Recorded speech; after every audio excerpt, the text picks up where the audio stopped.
السلام عليكم ورحمة الله وبركاته. اهلا بيكم في مطبخ ست الكل. معانا النهاردة هنعمل الملوخية بالجمبري، احلى ملوخية بقى، هتعجبكم جدا.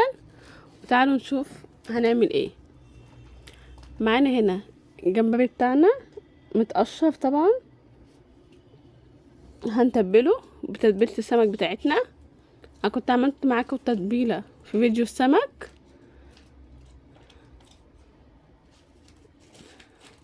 هنتبله ونسيبه يرتاح ساعة في التلاجة. وتعالوا نشوف هنعمل ايه. معانا هنا مكعب زبدة ومعلقة زيت،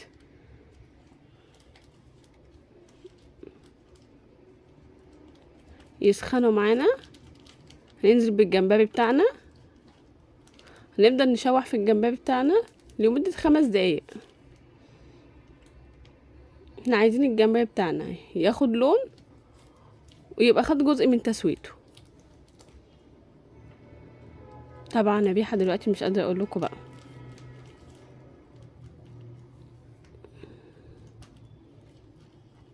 شايفين جمال لون الجمبري؟ طبعا مجهزين مية مغلية، هننزل بالمية على قد مقدار الملوخية اللي هنعملها. دي اهم حاجة، واهم حاجة تكون مية مغلية.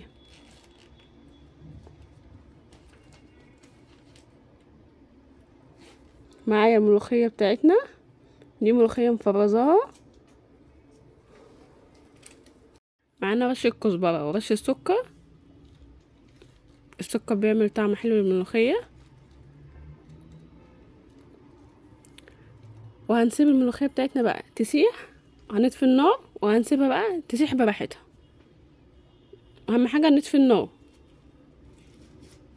ونسيبها كده والنار مطفية تسيح. تعالوا بقى نعمل رز ابيض مع الملوخية. معانا معلقتين زيت وفص مستكة. هنسيب الزيت يسخن. هيكون مجهزين معانا كوبايتين الرز غسلينهم ومصفينهم كويس، ننزل بيهم. نحط الملح بتاعنا، هنشوح الرز كويس.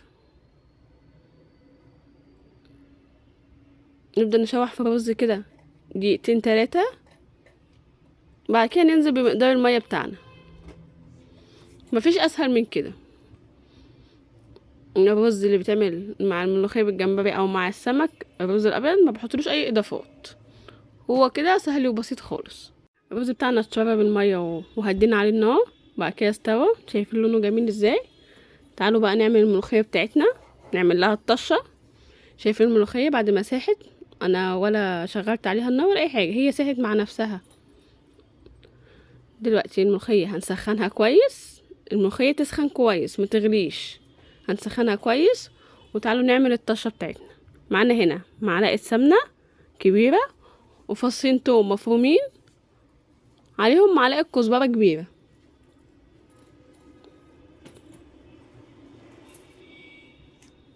نبدأ نقلب بقى ونشوح التومة بتاعتنا لحد ما تحمر.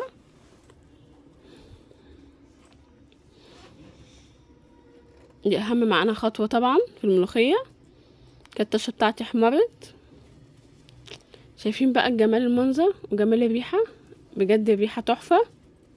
جربوها هتعجبكم جدا، مع اسهل والذ ملوخية بالجمبري. طبعا مفيش حد ما بيحبش الطبق ده. شايفين جمال الملوخية؟ بجد فظيعة والريحة تحفة، مش قادرة اوصف لكم. يا ريت تجربوها هتعجبكم جدا. ولو اول مره تشوفوني يا ريت تعملوا لايك وشير وسبسكرايب وفعلوا الجرس عشان يوصلكم كل جديد.